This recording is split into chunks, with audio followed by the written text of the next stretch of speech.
Assalamu alaikum. I'm Nosheen Sarwar, your physics instructor. How are you dear students? आज जो है हम क्या पढ़ने जा रहे हैं? आज हम पढ़ने जा रहे हैं चैप्टर नंबर 2 का 2 की सेकंड इक्वेशन ऑफ मोशन। तो इसमें हम क्या पढ़ेंगे? तो चलिए बात करते हैं उसके बारे में। अभी पिछले लेक्चर में हमने क्या डिस्कस किया था? हमने डिस्कस किया था कि ग्राफ जो है इक्वेशन ऑफ मोशन का जो ग्राफ है उसको किस तरह डिज़ाइन करना है, वो आप पिछले लेक्चर में देख सकते हैं। तो चलें इसको हम डिस्कस करते हैं सेकंड इक्वेशन ऑफ मोशन के लिए। तो हम कौन सी इक्वेशन लिख रहे हैं बच्चों?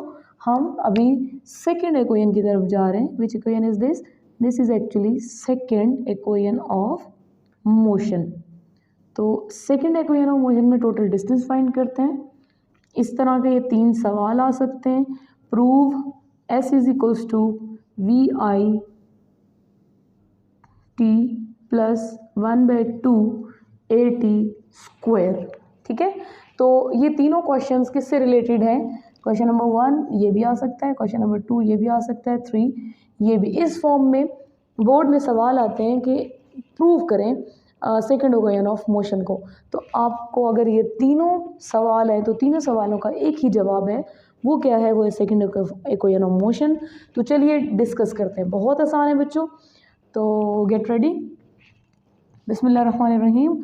सबसे पहले उस ग्राफ को डिस्कस करते हैं। इस ग्राफ में बच्चों आपको कितने पार्ट्स नज़र आ रहे हैं? इस ग्राफ में मुझे बेसिकली 3 पार्ट्स नज़र आ रहे हैं कि पहले एक डब्बा है, ठीक है, बॉक्स टाइप, जिसमें ये वाली जो लाइंस हैं, ये वाली लाइंस ये फुल लाइन है कुछ इस तरह से, और ये वाली जो लाइन है ये लाइन भी फुल है। इसका नाम हमने रख दिया है स्पीड टाइम ग्राफ, जो कि हमें पता है कि मोशन कहाँ से फाइंड की जा सकती है? स्पीड टाइम ग्राफ से।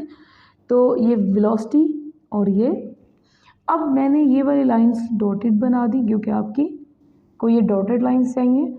और यहाँ पे इस पूरे एक स्क्वायर को, इस स्क्वायर को बच्चों हमने हाफ करना है। तो इसको हमने क्या कर दिया? इसको हाफ कर दिया। मुझे बताएं, स्क्वायर को जब आधा कट किया तो 2 हमारे पास रेक्टेंगल्स बन गए, this one and this one. सबसे पहले तो हम इस रेक्टेंगल का एरिया कैलकुलेट करेंगे। क्या करेंगे? एरिया कैलकुलेट करेंगे। क्लियर? तो एरिया कैसे कैलकुलेट करते हैं? हमें पता है ये वाला पॉइंट इनिशियल वेलोसिटी है, ये फाइनल आप देख सकते हैं, और ये टाइम। इस पॉइंट को कहते हैं O, इस पॉइंट को क्या कहते हैं? A, इस पॉइंट को क्या कहते हैं? B, इस पॉइंट को क्या कहते हैं? C, इस पॉइंट को D। आप मुझे बता सकते हैं कि सिर्फ इस बॉक्स के अंदर कितने वैल्यूज़ इन्वॉल्व हैं, कितने ये जो अल्फ़ाबेट्स हैं इन्वॉल्व हैं? O है, A है, C है और D है। क्लियर? तो हम इसका एरिया कैसे कैलकुलेट करते हैं? Length multiply by height. किसी भी रेक्टेंगल शेप का हम जब एरिया कैलकुलेट करते हैं तो ये उसका फॉर्मूला है। तो इसका एरिया हमने कैलकुलेट कर दिया OA मल्टीप्लाई बाय OD। ठीक है, OA multiply by OD। Clear? तो O से A तो हमारे पास क्या है बच्चों? इनिशियल वेलोसिटी VI, और ये हमारे पास क्या, कौन सा वेरिएबल है? टाइम। तो क्या हम OA की जगह पे VI लिख सकते हैं? तो आंसर इज यस। और क्या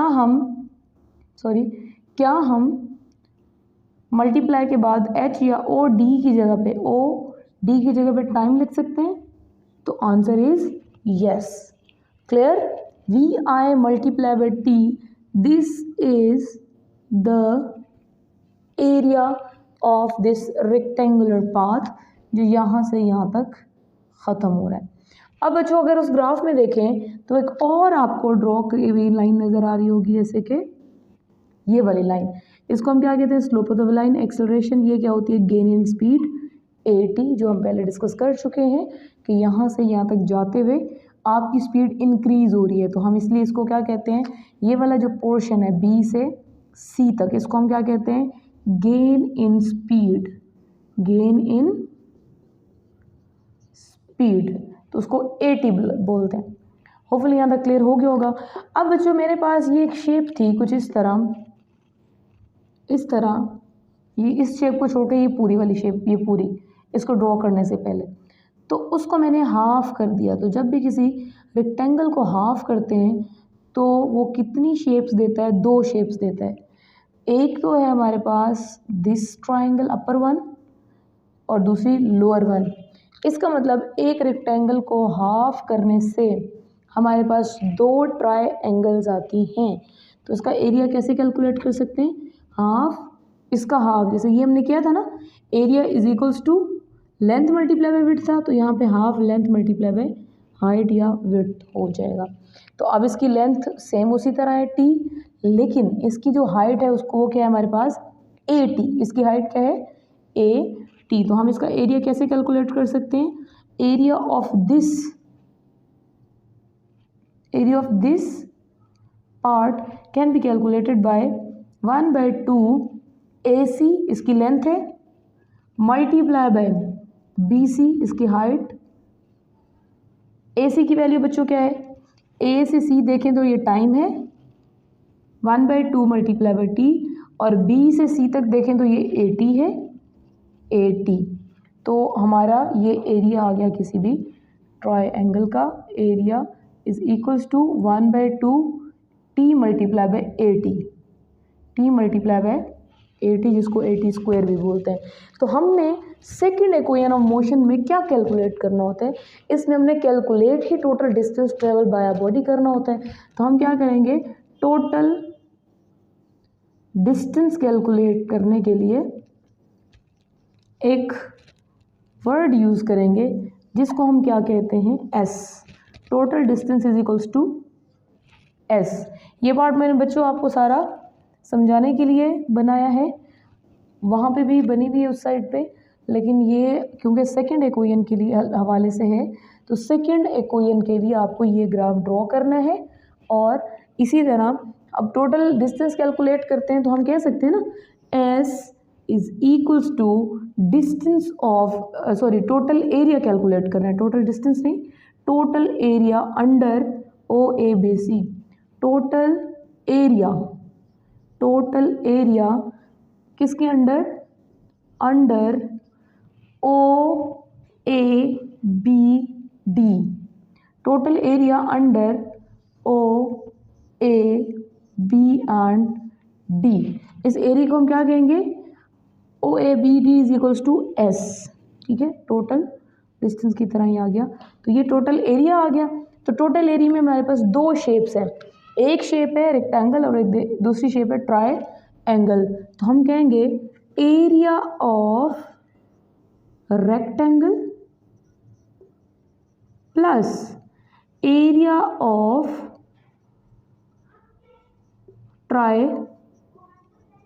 triangle. So what is the area of rectangle? You can see over here the area of rectangle we already find here is equals to OA multiplied by OD। Plus लगाएंगे area of triangle, you can see over here 1/2 AC multiplied by BC। So by putting the values we can find it out। OA is actually VIT, ये हमारी VI होती है, ये हमारा T है। फिर हम प्लस लगाएंगे, 1/2 लगाएंगे, और ये हमारे पास क्या होता है, और इसकी भी वैल्यू हमें पता है। AC हमारे पास टाइम है, यहाँ पे हमने कैलकुलेट भी किया था, और BC हमारे पास क्या था? गेन इन स्पीड, ये वाला पार्ट 80। तो B से C तक हमारे पास 80 है। क्या वैल्यू है? 80। So finally VIT plus AT 1/2 plus 1/2 AT square. Square क्यों? क्योंकि एक T यहाँ पे, एक T यहाँ पे, T multiply by T square. So this is our required expression or derivation for second equation of motion। Hopefully यहाँ तक आपको क्लियर हो गया होगा बच्चों। तो आप सेम इसी तरह लिखिएगा आपके पेपर में आए तो, और इनमें से एक ज़रूर आती है, एक मस्ट आएगी लॉन्ग में या शॉर्ट में। ठीक है, तो ये हमारा फाइनल एक्सप्रेशन है। ओके, तो नेक्स्ट वीडियो तक इजाज़त दीजिए। अल्लाह हाफ़िज़।